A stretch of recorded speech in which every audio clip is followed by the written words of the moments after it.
अभिवादन स्वीकार करें। मैं उदय पठानिया। आज एक नेताजी से मुलाकात हुई और उन नेताजी का जो ताल्लुक था वो भाजपा से था और जो हिमाचल की भाजपा है उसकी सियासत में उनका अच्छा खासा रसूख भी है। बात चल रही थी सियासत को लेकर, तो भाजपा के एक आला नेता का जिक्र आया तो उन्होंने कहा कि भाई साहब इनके साथ अभी गलत नहीं होना चाहिए क्योंकि अभी इनकी एज भी है और स्टेज भी है।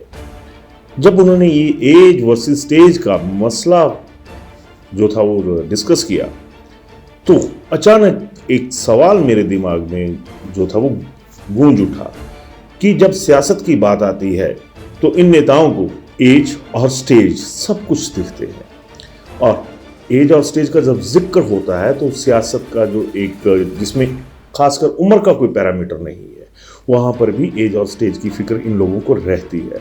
लेकिन प्रदेश में जो इस वक्त हालात हैं जिसके लिए कांग्रेस और बीजेपी दोनों बराबर की जिम्मेदार है, इन दोनों दलों को एज और स्टेज इन बेरोजगारों के लिए कहीं नजर नहीं आती है।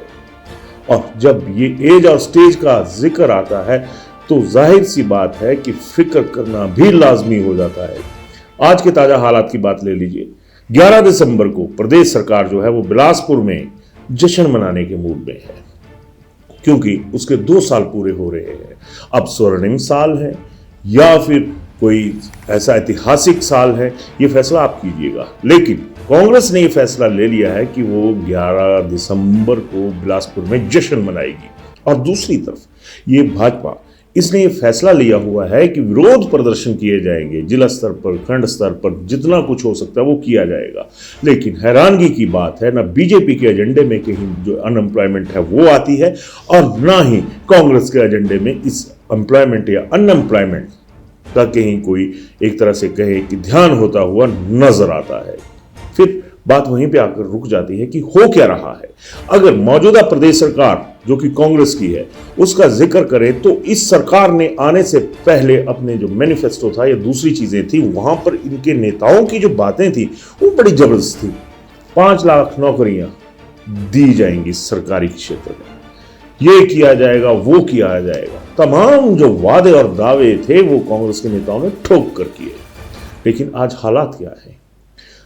जो कमीशन है टीजीटी, पीजीटी, जेबीटी, उसमें कुछ भी होता हुआ नजर नहीं आ रहा है। जबकि घोषणा ये की गई थी कि जो कमीशन है उसके जो भर्तियां हैं उसके लिए दिवाली के बाद रास्ता साफ कर दिया जाएगा। अब तो भले मानुस हो, सवाल यह है कि नया साल भी आने वाला है और दिवाली को बीते हुए बहुत लंबा अरसा हो गया।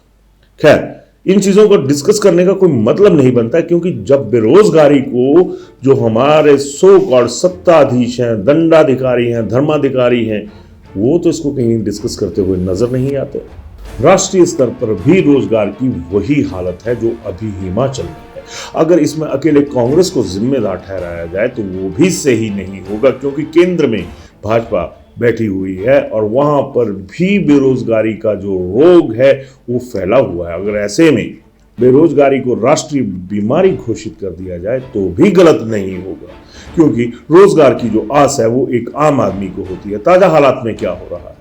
आरएसएस की तरफ से बयान आता है कि अब जो जन्म दर है खासकर हिंदुओं में उसको बढ़ाना पड़ेगा और ये किसके लिए फायदेमंद है अगर देखा जाए कायदे से। तो सवाल बहुत सारे आते हैं कि एक तरफ वर्ग विशेष मुस्लिम समुदाय की बात की जाती है तो वहां पे कहा जाता है कि इनकी जो जन्म दर है, इनकी जो आबादी है वो तीव्र गति से बढ़ती जा रही है। लेकिन अगर इस तरीके से देखा जाए तो क्या रोजगार का मुद्दा जो है वो अहम नहीं है?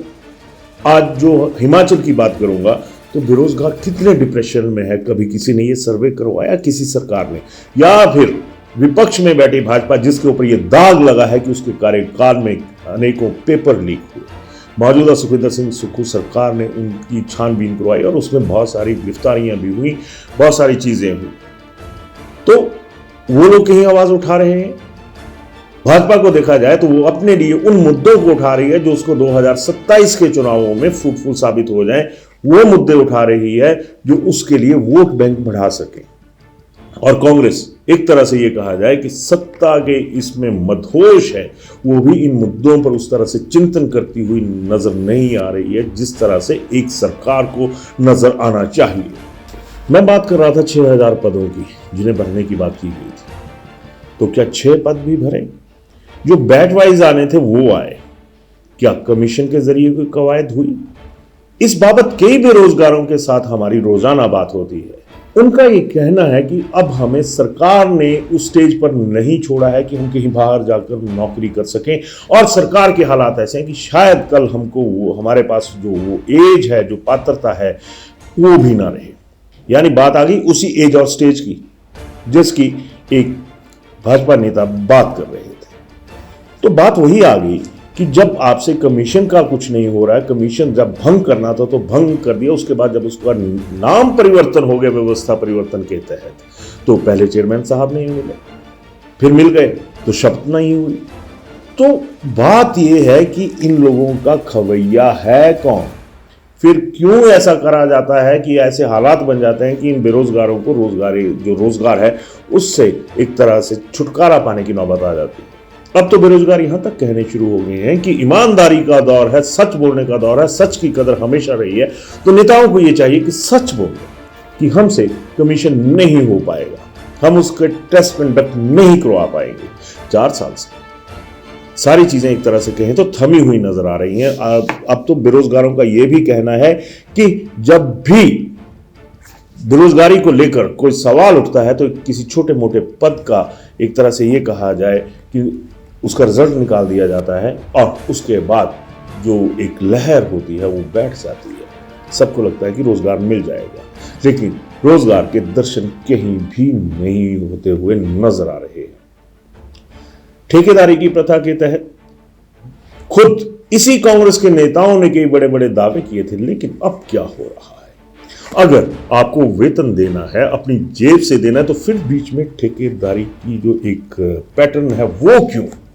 सवाल तो बहुत सारे उठते हैं, लेकिन इस पर कोई चर्चा नहीं होती। अब भी अगर देखा जाए तो ये मुद्दा जो है वो अहम बना हुआ है कि राधा स्वामी ट्रस्ट के लिए जो जमीन है उसके लिए अध्यादेश लाया जाएगा। यानी धर्म की बात अगर भाजपा करती है तो धर्म के आधारित या पंथ आधारित सियासत जो है वो कांग्रेस भी करती है। लेकिन क्या जिन लोगों के दम पर ये पंथ चल रहे हैं या जो धर्म के ठेकेदार झंडा बुलंद करके रहते हैं, क्या वो वर्ग, वो बेरोजगार इस झंडे को उठाने लायक बचेंगे भी जब उनके पास रोजगार नहीं होगा? अपने लिए तो हर किसी की एक व्यवस्था रहती है, खासकर सियासत से जुड़े लोगों की, लेकिन आम आदमी की व्यवस्था कौन देखेगा? कौन देखेगा कि उनकी एज क्या है और उनकी स्टेज क्या है? तो एज और स्टेज के बीच में जो गैप एक तरह से पॉलिटिशियंस के लिए अलग है और आम आदमी के लिए अलग है, तो फिर खुद तय कीजिए ऐसा क्या है जो खास लोगों के लिए और आम लोगों के लिए एक जैसा है। धन्यवाद। भूषण ज्वेलर्स लेकर आया है आपके लिए फेस्टिव बोनैंजा की धमाकेदार स्कीम। आप भी जीत सकते हैं 3 गाड़ियां, 5 स्कूटी और अन्य ढेर सारे इनाम। आज ही विजिट करें भूषण ज्वेलर्स सोलन।